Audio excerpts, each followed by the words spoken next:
When my son died, I thought the worst was over. But no, the cruelest part was just beginning. My daughter-in-law, with over $100 million in her hands, threw me out of the house we built, piece by piece. She told me to disappear, to go die like some old dog. What she never imagined was that Julian, my son, had left her a silent trap, a secret capable of destroying all her ambition. A secret I discovered too late, but just in time to see her fall to her knees. If you've ever felt that betrayal hurts most when it comes from family, stay, because what you're about to hear isn't just my story. It could also be yours. The day after we buried my son Julian, the brownstone in Boston was quieter than ever. It wasn't the respectful silence of mourning, but a cold, brittle quiet that threatened to shatter with the slightest movement. I sat in the leather armchair we had bought together at an antique shop on Charles Street, and every corner of the room screamed his absence. The sun filtered through the windows, illuminating the oak beams we had installed with our own hands. The smell of old coffee still lingered in the library we had built book by book. And in the basement, the hum of the servers that powered the tech company he created from scratch continued. Suddenly, the clicking of Clarice's heels on the floor echoed like hammer blows against my chest. She descended the main staircase, not in black, not in mourning, but in a cream-colored pantsuit that looked like it had just come from a boutique on Newbury Street.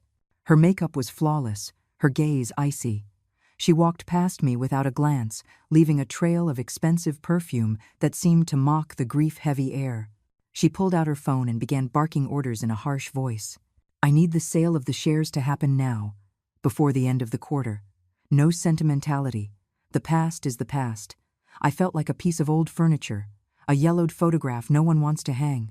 The wake wasn't even over, and she was already talking about liquidity, about profits, about moving millions of dollars as if they were beans in a sack.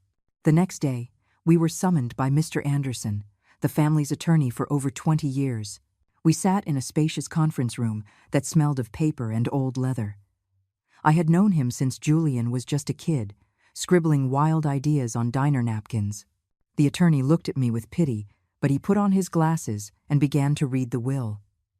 Clarice sat upright, with the confidence of a CEO. Her hands were clasped on the table without a hint of pain. The clauses were clear.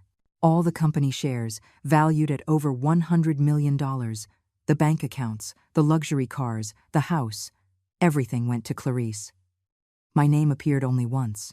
To my mother, Eleanor Vance, I leave my eternal gratitude for being my first teacher and my role model in life. I felt the air being knocked out of me, not because of the money. I never cared about that, but because I had been reduced to a footnote in my own son's story. Clarice, however, let out a tiny, almost invisible smile, but it was heavy with triumph. In that moment, I understood that she didn't see me as her mother-in-law or as part of the family. She saw me as an obstacle. When we returned to the house, the mask came off completely. Clarice began to walk through the rooms with the eyes of an inspector, pointing her finger at the photographs, the books, the memories. All of this is junk. We're going to clean it out. We need a modern style. She stopped in front of the library, Julian's sanctuary, where he kept his first editions, his notebooks full of ideas, his favorite chair by the window. This gets sold, too. It must be worth something. Her phone rang. She answered on speaker, and with a nervous laugh she said, "Yes, it's confirmed. 100 million, not counting the property. I'm the sole owner now. I have total control." She stared at me as she said it, as if driving a knife in. It was her way of marking her territory, of warning me that I no longer had a place there. That night, I knew the storm was just beginning. The next morning, I took refuge in the library. That room was more than just wood and books. It was the living memory of my son. Julian and I had put up the shelves with our own hands, using oak boards we bought from a reclaimed lumberyard outside the city. It was there we celebrated when I found a rare Asimov edition for his 20th birthday. That space smelled of paper, ink, and afternoons of coffee and pastries, while we dreamed of what he would one day achieve. I was running my fingertips over the spines of the books, like someone caressing wounds that never close, when the door flew open. The sound echoed like a gunshot. Clarice appeared, flanked by two burly men with arms like tree trunks and cold eyes. They weren't family or friends. They looked more like bouncers or hired muscle. She was wearing designer athletic wear, her hair pulled back in a flawless ponytail. Her eyes held no trace of tenderness. "Here," she announced in a firm voice, not addressing me. "This room is useless. All of this is dead weight. Old books, dark wood, dusty memories. I want space for my machines, the treadmill, the weights. They arrive on Friday." I approached calmly, still holding a book. "Clarice, this room isn't junk," I said in a steady voice. "Julian's essence is here. His memory lives here." The two men looked down, uncomfortable, as if they understood that something sacred was about to be desecrated. But she let out a short, cruel laugh. "Memory? Memories don't pay the bills, Eleanor. I don't want memories. I want a modern gym." She advanced toward me, her red-polished fingernail almost touching my face. "I'm sick of watching you walk around this house like a ghost, touching everything as if it were yours. This is my house now, do you understand? And you have no place here." I remained silent. I wasn't going to lower myself to her level by screaming, but inside, an icy knot tightened in my chest. Then came the words I will never forget, the ones seared into my memory like a brand. "Get out.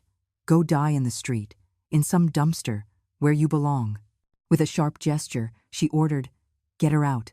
The two men approached, not with hatred, but with the mechanical indifference of someone moving an old piece of furniture. They took me by the arms. I didn't struggle. There was no point. I only managed one last look at the library, at the armchair by the window where Julian so often sat to read. The oak door slammed shut behind me, and I felt as if I'd been torn from his heart. An old suitcase of mine was waiting in the hallway, already packed. I recognized the smell of my clothes inside, arranged with cold efficiency. They had packed for me like someone taking out the trash. They pushed me toward the entrance.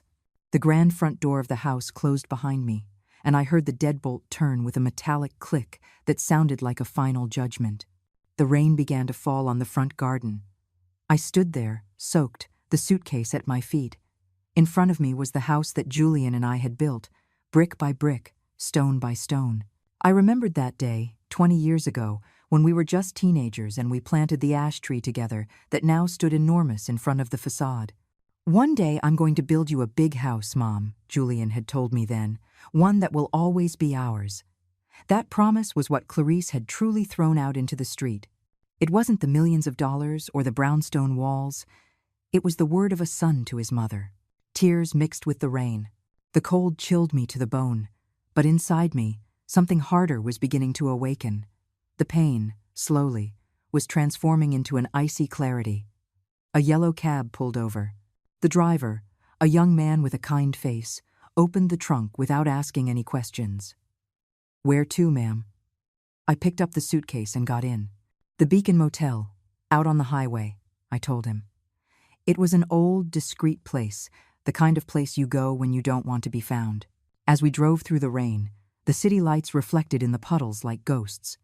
With every swipe of the windshield wipers, I heard a voice inside me.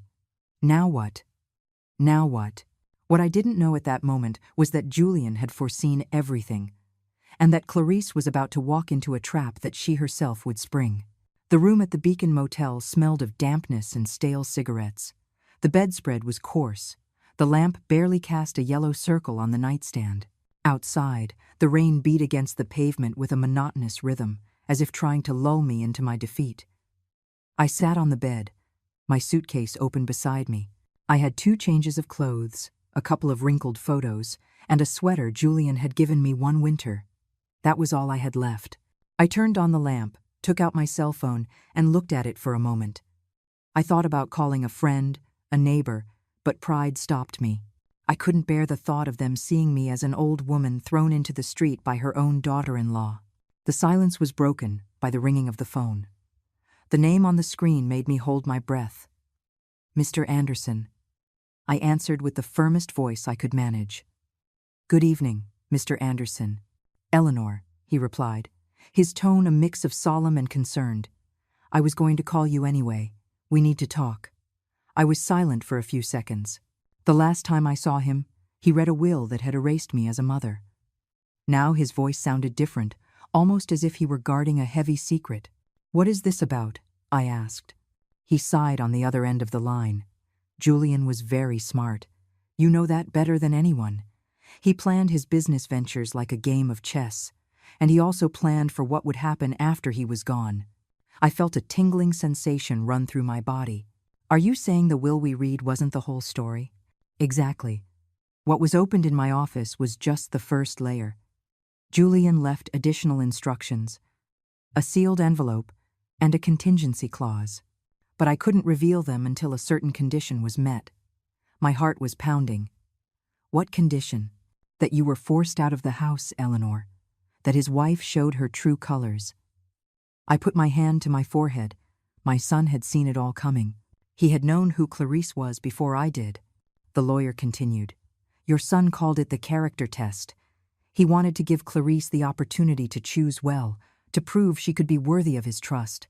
But he also knew that if she failed, his legacy had to be protected, and you had to be protected. The motel room seemed to shrink around me. The hum of the cheap mini-fridge was the only thing breaking the silence. So, I stammered, what does this mean for me? It means your son did not leave you destitute. He left a second will, hidden, waiting for the right moment. And that moment has arrived. I was speechless. A mix of pride, sadness, and anger tightened in my chest. Julian hadn't just built $100 million company. He had also built a plan to unmask the woman who stood by his side. The lawyer lowered his voice, as if afraid someone might be listening. I need you to stay quiet for a few days. Don't answer calls from anyone. Don't go near your friends. To Clarice, you must be gone, defeated. She has to believe she's won. Only then will she fall into the trap of her own ego. I settled back on the bed, staring at the water-stained ceiling. For the first time in days, I didn't feel defeated. My son had trusted me. He had left me a part to play. What will you do, Mr. Anderson? I asked. I will freeze the accounts and assets, citing legal formalities. All by the book. Clarice will think she's a queen, but one without a treasury. Slowly, she'll start to get desperate. And that's where you come in.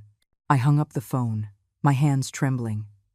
On the nightstand, the cell phone glowed like a candle in the darkness. I took a deep breath. Julian had left me a plan, and now it was my turn, to be patient, to be strong, to wait for the perfect moment.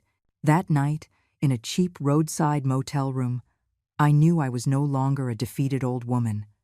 I was the guardian of my son's legacy. For 3 days, I followed Mr. Anderson's instructions to the letter. I didn't answer calls. I didn't contact anyone. I gave no signs of life. To Clarice, I was a broken old woman who had vanished into the rain. Meanwhile, at the brownstone in Back Bay, she began to act like a newly crowned queen. Mr. Anderson, with his dry voice, reported her every move to me through discreet calls from his office. The first day, Clarice swept through the boutiques on Newberry Street as if they were her new playground. Handbags, designer dresses, watches that cost more than a car. She wasn't buying. She was dragging salespeople behind her, ordering them to put everything on hold, convinced her accounts were overflowing. The second day, she showed up at a luxury car dealership in the Seaport district. She didn't ask about prices, just pointed to a bright red Ferrari and said, "That one. Hold it for me. I'll transfer the rest as soon as my funds are released." She left a deposit with her credit card, smiling as if the world belonged to her. The salesman, delighted, handed her a complimentary keychain. But her masterstroke came on the third night. A party at the house, the first since Julian's death. Caterers, a DJ, French champagne, trays of canapés that looked like they came from a 5-star hotel. The mansion filled with new faces, friends I had never seen when my son was alive, opportunistic entrepreneurs, women in scandalous dresses, young people toasting as if money grew on walls. Clarice reigned over them all, raising glasses of expensive wine and repeating to anyone who would listen, "I am the sole heir. Everything belongs to me." That same night, an acquaintance, someone who still remembered Julian with respect, asked her, "And your mother-in-law, Clarice, where is Eleanor?" She feigned a dramatic sigh, placing a hand on her chest like a soap opera actress. Oh, the poor thing couldn't handle the pressure. They say she checked herself into a nursing home out in Worcester. Poor dear. She's just not cut out for this world. Hearing that report from the lawyer's investigator, I didn't feel anger. I felt pity. Because in her arrogance, Clarice didn't realize she was playing the exact role Julian had anticipated for her. The woman blinded by ambition, unable to see the cliff's edge. The best part came next. On the fourth day, after having shouted her newfound power from the rooftops, she hit the first crack in her empire. It was at a trendy coffee shop in the South End. Clarice ordered an overpriced latte and a slice of artisanal cake. She pulled out her black card, swiped it with a smile, and the cashier said in a low voice, "I'm sorry, ma'am, it's declined." She laughed with contempt. "Run it again, young man, that's impossible." He ran it again and again, with the same result. A few customers turned to look. Gritting her teeth, Clarice pulled out another card, and it was also declined. She ended up paying with the last few bills she had in her designer purse. Her face was burning with shame, but she still didn't understand. As she left, she furiously called her bank. The executive, in a polite voice, explained, "Ma'am, all accounts in the Vance estate are temporarily frozen by order of the executor, Mr. Anderson. These are routine evaluation and probate procedures, nothing out of the ordinary." Clarice exploded. "That money is mine. Release it now." "I'm sorry, ma'am. It's not in my hands." She hung up in a rage, slamming her hand on the steering wheel of her SUV. What she didn't yet suspect was that this invisible wall was exactly the trap Julian had set. Clarice arrived at the mansion, her face a mask of fury. The moment she closed the door, her cell phone began to ring. The name of her interior designer appeared on the screen, a man famous in the Back Bay for his minimalist renovations. She answered reluctantly, the rage still caught in her throat. "Clarice, we have a problem," the designer said, his tone dry, not at all flattering like before. "My team went to start the demolition of the library, but we were stopped by a process server with a court order, a temporary injunction signed by the executor of the will." "That's impossible!" she screamed, pacing back and forth across the living room, her heels clicking against the marble floor. "That library is mine. The house is mine. Everything is mine." "Well, legally, it's not," he replied coldly. "Until the probate is settled, we can't touch a single brick. And I'm warning you, Clarice, my team bills by the hour. I've already got a hefty invoice for lost time." He hung up without waiting for a response. The silence of the house echoed louder than her screams. She barely had time to breathe when another call came in. "The luxury car dealership." "Mrs. Vance," the salesman said, his tone a mix of annoyed and formal. "The 72-hour hold on your deposit for the Ferrari has passed. We need the rest of the payment today, or we will release the vehicle to another buyer. The deposit, as you know, is non-refundable." Clarice gripped her phone so tightly her nails dug into the case. "No, that car is mine. I already signed. Without full payment, it isn't," he replied curtly. The call ended. Clarice threw the phone against the sofa, trembling with rage. She had gone from being the new millionaire queen to a woman trapped in an invisible cage, with bills piling up and accounts frozen. That same night, she tried calling the bank again. Then, Mr. Anderson's office. No one gave her the answer she wanted. Everyone repeated the same thing. Legal proceedings, asset valuation, probate timelines, bureaucratic words that sounded like hammer blows to her pride. The party friends started to disappear. No one answered her texts. No one returned her calls. The house, which days before had vibrated with music and toasts, was now empty, enormous, silent, a mausoleum of her arrogance. Clarice, desperate, opened a bottle of expensive wine and poured a generous glass. She walked through the hallways, looking at the photos of Julian, the ones of him and me on our fishing trips, the ones of the family gathered for past Christmases. With a gesture of contempt, she ripped one of the photos from the wall and threw it to the floor. The glass shattered. "Useless old woman," she muttered. "You're probably hiding in some hole, starving." What she didn't know was that from the Beacon Motel, I was hearing the lawyer's reports and keeping silent, just as Julian had planned. Every step Clarice took sank her deeper into the trap my son had woven with the precision of a chess master. Her downfall was just beginning. By the 5th day, the mansion was no longer a palace but a luxury prison. The pantry was emptying. The party suppliers were demanding immediate payment, and the interior designer had sent a letter threatening legal action if she didn't settle his bill for lost hours. The red Ferrari had slipped through her fingers, sold to another buyer. Clarice looked at herself in the mirror. Her impeccable pantsuit no longer hid the dark circles under her eyes or the tremor in her hands. The expensive makeup couldn't conceal the fear, and for the first time in a long time, she understood she was alone. That same day, she made a desperate decision: to find me. She drove her SUV through the city like a wounded lioness. She knocked on doors she had previously scorned. She went to the homes of Julian's old friends, people I had known my whole life. At every stop, she received the same answer: "I'm sorry, Clarice. We haven't seen Eleanor." Some didn't even let her pass the front door. Others barely opened it to deliver a negative before closing it in her face. The woman who had proclaimed herself a millionaire heiress was now an unwelcome visitor. She drove to the neighborhood where I lived my first years with her father-in-law, in a simple little house with whitewashed walls.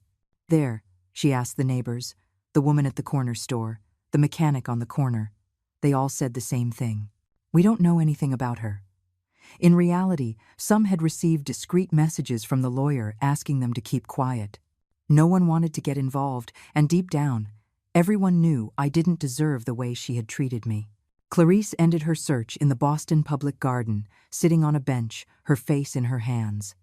The afternoon sun shone on the blossoming trees, but for her, everything was gray. "How can this be?" she said to herself. "I had everything, and now I have nothing. That old woman, she has the key. She has to." Meanwhile, I was still at the Beacon Motel, my phone off, reading an old history book I had brought with me. Every page I turned was a reminder of what Julian had told me. "Mom, trust the system I built." Mr. Anderson called me from his office with an update. His voice was restrained, like someone watching a fish struggle in a net. "Clarice has no friends left, Eleanor. She's desperate. She's looking for you everywhere.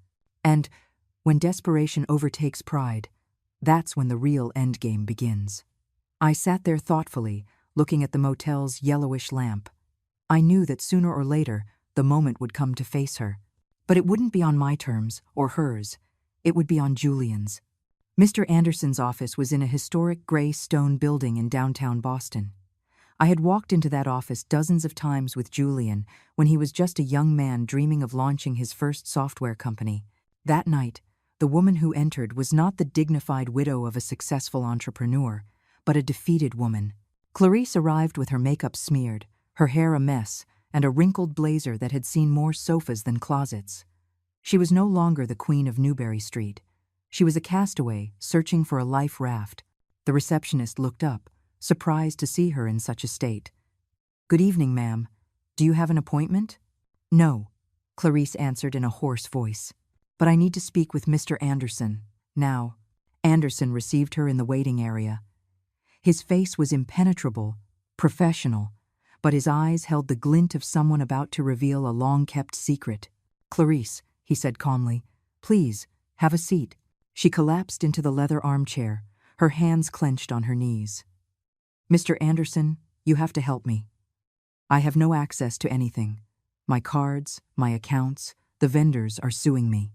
I can't move a single dollar." "That is correct," he answered coolly.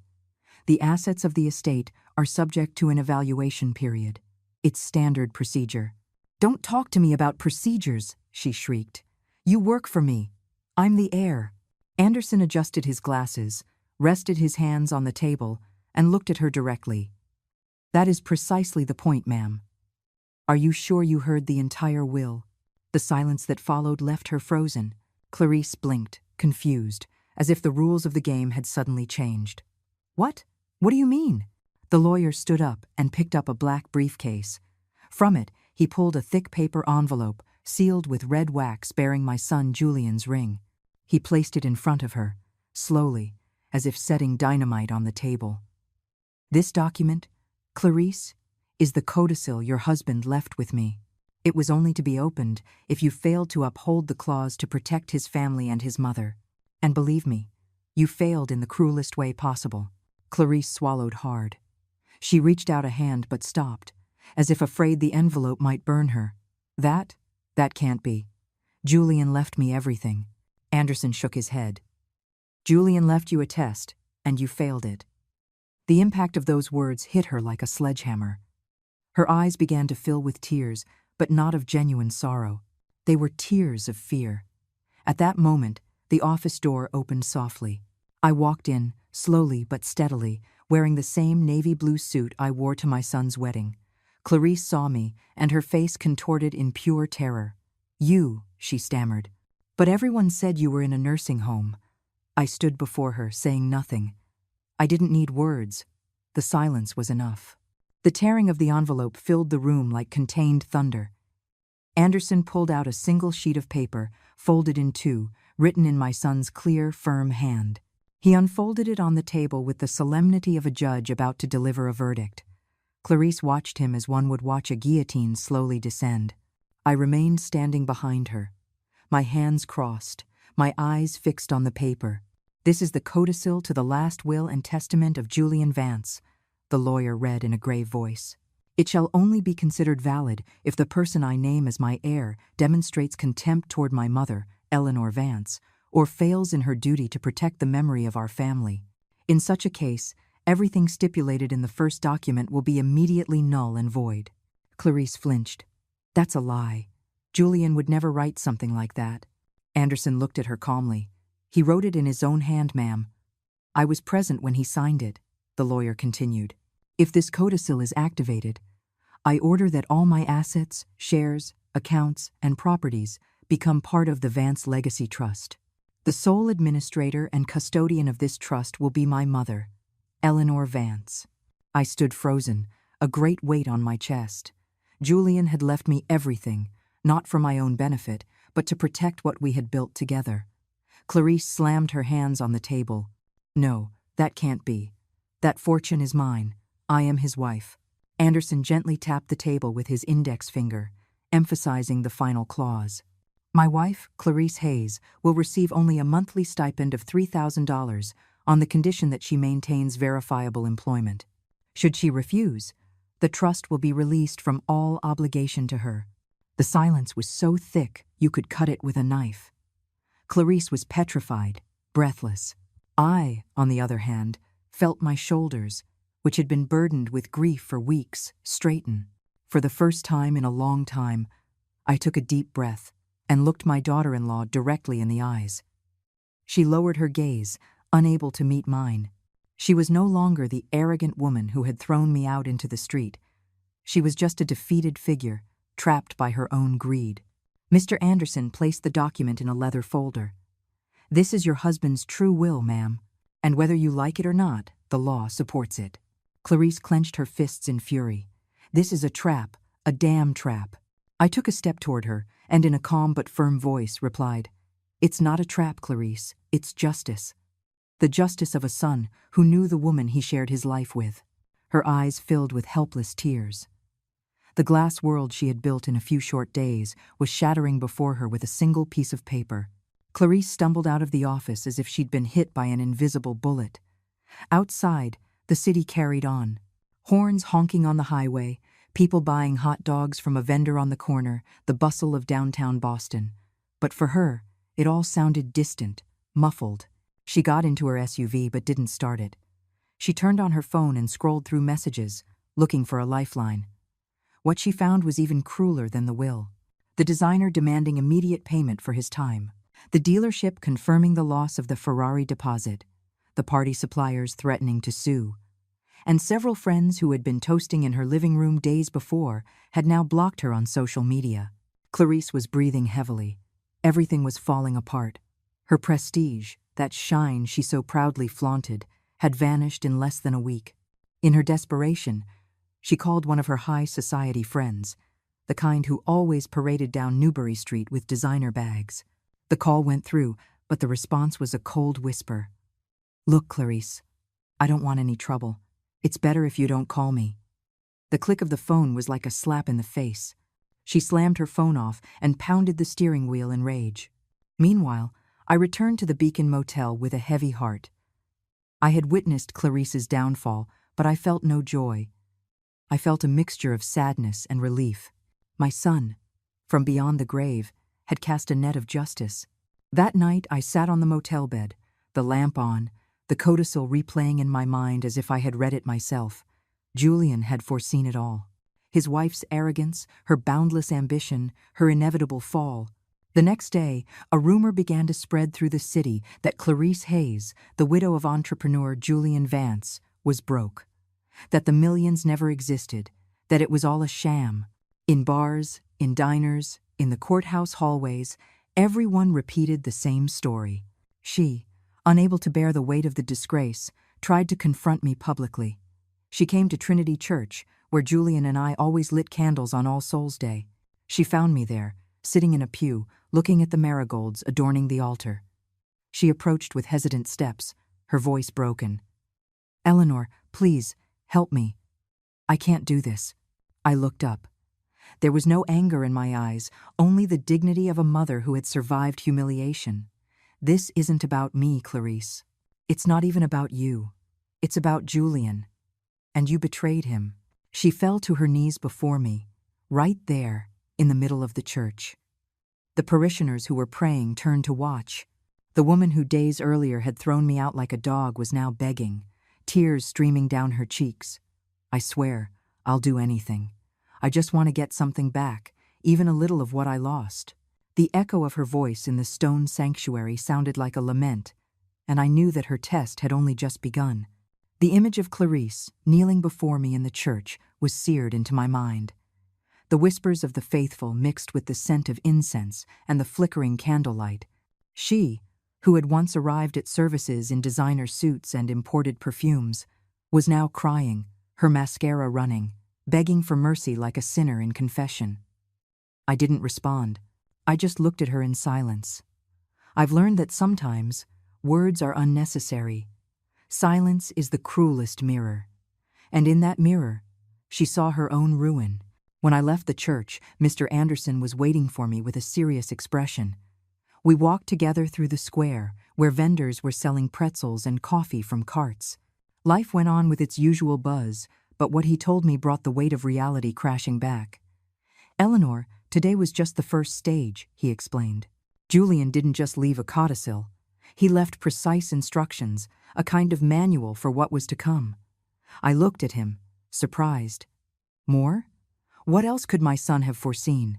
Julian knew his wife would try to fight for everything, tooth and nail. That's why he created a trust, not just to protect the inheritance, but to transform it into something bigger. The Vance Technology Foundation. I stopped in my tracks. A foundation? That's right. Julian didn't want the money wasted on luxuries. He wanted it to fund scholarships, coding boot camps, and educational spaces for young people from underprivileged neighborhoods. "If my wife fails me," he told me, "my mother will know what to do with this." His words hit me hard. It was as if my son were speaking from the grave, placing an enormous responsibility on my shoulders. That night in the motel, I opened the folder Anderson had given me. Inside were Julian's handwritten instructions, with diagrams, calculations, and even the names of neighborhoods where he wanted the scholarships to go. This wasn't just about defending an inheritance, it was about fulfilling his legacy. While I reviewed each page, Clarice was doing the opposite in the mansion.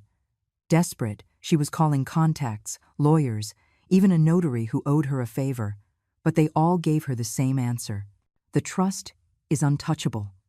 Everything is legally ironclad. Her desperation pushed her to an unexpected limit. Someone saw her in a consignment shop, secretly selling jewelry and designer bags, trying to get some cash to survive. The elegant widow had become an impromptu merchant, haggling with buyers who treated her like anyone else. I, meanwhile, was beginning to understand my son's true message. The wealth wasn't in the frozen millions, but in the opportunity to change lives. That was the night I stopped feeling like an outcast old woman and started feeling like a woman with a mission. The following days became a parade of humiliations for Clarice. At the coffee shops in the South End, she was no longer welcomed as the millionaire's wife, but as walking gossip. On the sidewalks of Newbury Street, the same women who once smiled at her now looked her up and down and whispered behind her back. The last straw was when she tried to pay at a pharmacy with one of her frozen cards, and the cashier looked back at her with pity. "I'm sorry, ma'am. It's not going through. Would you like to try another?" Clarice ran out, her face burning with shame. That same night, she decided to fight back. She wasn't going to let an old woman, as she called me in her fury, and a lawyer ruin what she considered her destiny. She called one of those lawyers who work in the shadows, accustomed to manipulating paperwork and finding legal loopholes. They met in a discreet restaurant downtown. "I want to break that trust," she ordered in a low voice, gripping the glass of cheap wine she had ordered. The man, a thin lawyer with sharp eyes, replied, "It's not simple.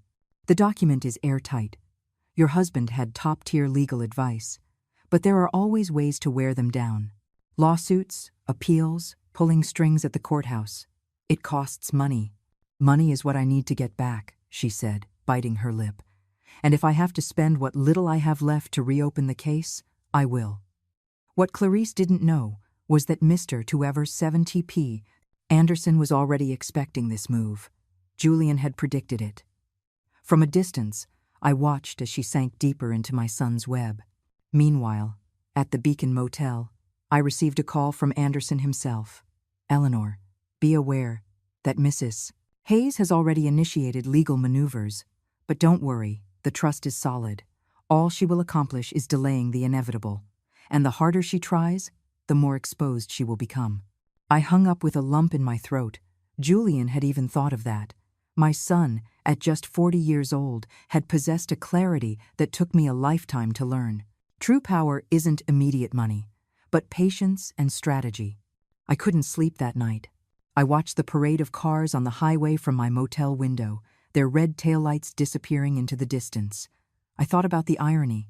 I, an old woman with a worn-out suitcase, was about to manage a fortune destined to change lives. And she, who had it all served on a silver platter, was about to be left with nothing.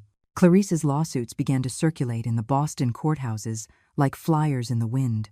She tried everything, arguing the trust was invalid, that I was incapable of managing it due to my age, that Julian had been manipulated. But every motion hit the same wall, the solid plan my son had left behind. Mr. Anderson explained it to me calmly one afternoon in his office. "Eleanor, your son fortified this like a fortress. He anticipated every argument, every legal trap. He even left clear instructions for what we are about to reveal." I looked at him, surprised. "More instructions?" "Yes," he replied, opening a drawer in his desk. "Julian gave me a sealed folder. He told me I could only show it to you when Clarice began to litigate, because inside was a secret that would change the course of everything." My heart pounded in my chest as he opened the folder. Inside were several documents, but on the cover was a handwritten letter from my son. I recognized his script instantly. The lawyer handed it to me respectfully. I opened it with trembling hands. Julian had written, "Mom, if you are reading this, it means Clarice did what I always feared. She betrayed our memory and our family. That is why I left you not only the administration of the trust, but also the mission to protect someone else." My eyes clouded over. I kept reading. "I want you to know that before I died, I discovered things about Clarice. She had hidden debts, shady dealings, and worst of all, she tried to manipulate me into selling the company and keeping everything for herself. But what she never knew is that I opened a separate account, destined for a greater purpose, to fund scholarships for underprivileged youth. That money doesn't appear in the will, nor in the trust. It's somewhere else, under your name, waiting to be used as I planned." A lump formed in my throat. Julian hadn't just prepared a defense against Clarice's greed.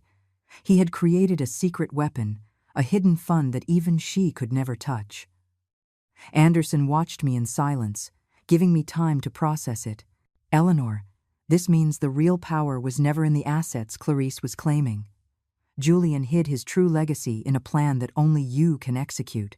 While I absorbed the weight of that revelation, Clarice was appearing in another courtroom. shouting to the heavens that she was the victim of a conspiracy. The lawyers listened with indifference. Some already knew the press was sniffing around the story and that her fall from grace would not be a quiet one. That same day, the story began to circulate in the local papers. Julian Vance's will includes trust for youth education, widow contests, but lacks solid grounds. When Clarice read the headlines, she threw her phone against the wall. Now the weight of the city was against her. And she still didn't know about the hidden fund she could never claim. The newspapers showed no mercy. Tabloid headlines appeared on newsstands across Boston. Greedy widow tries to dismantle charity foundation. Created by husband. Radio stations repeated the news, and in coffee shops, people commented between sips of coffee and bites of scones. Can you believe the nerve? Poor Julian was thinking of the kids, and she's fighting for luxuries. The court of public opinion was swifter and harsher than any legal tribunal. Clarice could no longer walk down Newbury Street without feeling the scornful gazes. Her so-called friends would cross the street to avoid her. The same people who once sought her out for parties now deleted her from photos and group chats. The afternoon her reputation hit rock bottom, she found me on the plaza in front of Trinity Church. I was sitting on a bench, watching children chase pigeons and listening to the bells ring for the 6 o'clock service. She arrived with swollen eyes, her makeup barely concealing the disaster. She walked slowly, as if each step weighed a ton. She stopped in front of me, and without a second thought, knelt. Eleanor, her voice was barely a whisper. I'm begging you, help me. I didn't know it would end like this. People around us stopped to stare, curious. Some whispered, others crossed themselves, as if witnessing a public penance. I didn't move. I looked at her with the same silence Julian used when he wanted someone to face their own mistakes. She sobbed, lowering her head. I'll do whatever it takes. I'll work wherever I have to. I'll sign whatever you want. Just don't leave me on the street. For a moment, I felt pity. It was hard not to.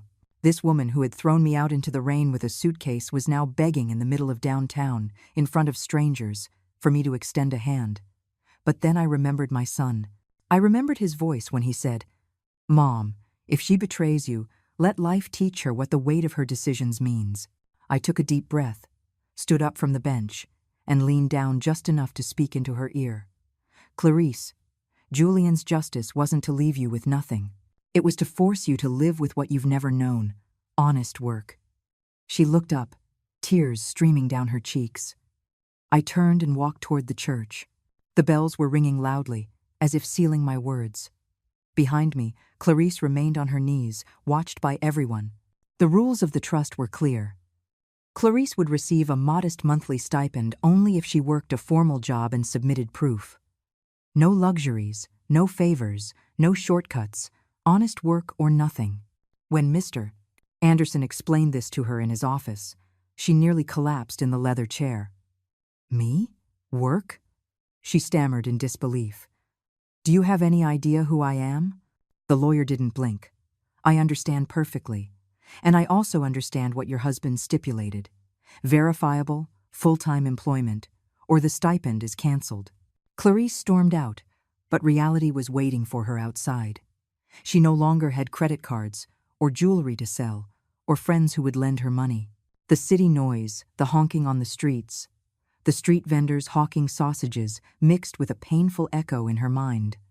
Get a job, or you'll end up on the street. The next day, she showed up at a Starbucks downtown. The manager, a young woman with her hair in a bun and a green uniform, looked her up and down and smiled wryly. You? Looking for a job? Yes, Clarice replied, swallowing her pride. I know how to handle customers. I can wait tables, serve coffee, whatever it takes. They hired her, perhaps more out of morbid curiosity than necessity. And so, the woman who once drove luxury SUVs ended up in an apron, serving cappuccinos and wiping sticky tables. The first few days were agony. Customers recognized her and whispered, Isn't that the widow of the entrepreneur, Vance? The one who fought over the inheritance in court? Every cup she delivered was a reminder of her fall. The uniform was tight, her feet ached, and the smell of coffee clung to her expensive hair. Meanwhile, I watched from a distance. not with cruelty, but with the serenity of someone seeing their son's will fulfilled. Julian hadn't sought revenge. He had sought justice, and that justice was served every time Clarice said in a forced voice, "Good morning, what can I get for you?" But that daily humiliation was just the beginning, because within the trust there was one final, unrevealed clause that would change everyone's destiny, including mine. Mr. Anderson summoned me to his office on a rainy afternoon. The drops beat against the windows as if the sky itself wanted to add drama to the moment. On his desk, next to a silver crucifix and a stack of files, was an envelope sealed with red wax. "This is the last document your son entrusted to me," the lawyer said gravely. "He asked me to open it only when Clarice had tasted the bitterness of her own downfall. And that time has come." I felt a chill. With trembling hands, I broke the seal. Inside was a handwritten letter, brief but powerful. It was Julian, speaking to me from eternity. "Mom, if you're reading this, it's because Clarice has hit rock bottom. I never wanted to destroy her, only for her to learn the value of work and dignity. But this story isn't about her, it's about you. The trust and the foundation cannot exist without your guidance. You are the true guardian of my legacy." I was speechless. Julian, with all his foresight, had thought not only of protecting the inheritance but of giving me a purpose. Anderson continued. "The final clause establishes that you, Eleanor, are not just the administrator. You are the lifetime president of the Vance Technology Foundation. No board, no politician, no widow can ever remove you." I put my hand to my chest. At my age, when I thought all that was left for me was to wait for death in solitude, my son had given me a mission larger than life itself. In that instant, I felt the weight of my grief transform into strength. Julian's voice echoed in my memory. "Mom, build a future where I no longer can." But while I was absorbing this revelation with restrained tears, Clarice was preparing one last desperate act. That very night, after finishing her shift at the coffee shop, she met secretly with a tabloid journalist. She offered him her version of the story, a conspiracy, a betrayal, a cruel mother-in-law who had left her in poverty. What she didn't know was that the same envelope I had just read also contained evidence recordings, contracts, text messages revealing her deceit and betrayals. Julian had foreseen everything, even her attempt to play the victim. The storm was just beginning. The news exploded in Boston like a firework. The tabloids published Clarice's version. Widow claims conspiracy. Mother-in-law left her destitute. But before her narrative could catch fire, Mr. Anderson called a press conference in the same room where the will had been read weeks before. I was there, sitting at the front, with my son's final envelope in my hands. The camera flashes were blinding. The murmurs filled the air. When it was my turn to speak, I slowly opened the folder and displayed the documents. "My son Julian," I said in a firm voice, "was not naive. He knew what was coming. Here is the proof. Clarice's secret accounts, attempts to sell the company behind the family's back, messages where she referred to me as an obstacle." The reporters swarmed the copies Anderson distributed. The truth travels faster than any lie. Clarice, who was at the back of the room with her makeshift lawyer, stood up and shouted, "This is all a setup. They want to destroy me." But no one was listening to her anymore. The evidence spoke for itself. That afternoon, the headlines changed. Julian Vance's legacy protected. Evidence against widow revealed. The entire city understood what they had suspected all along, that behind Clarice's luxuries, there was only empty ambition. Meanwhile, in a newly painted community center in the Roxbury neighborhood, we inaugurated the first branch of the Vance Technology Foundation.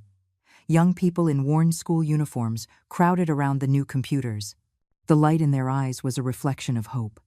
I took the microphone with steady hands. My son dreamed of a future where the talent of these kids wouldn't be lost for lack of opportunity. Today, that dream begins to come true. The applause was a roar. Some people were crying. So was I. Clarice, I later learned, got a permanent job at the coffee shop. She's still there, waking up early, serving customers who recognize her, paying her bills with the sweat of her brow. She doesn't live in poverty, but she doesn't live in luxury either. She lives in the exact balance Julian wanted to impose on her, learning what it means to earn every dollar. I, on the other hand, found a purpose.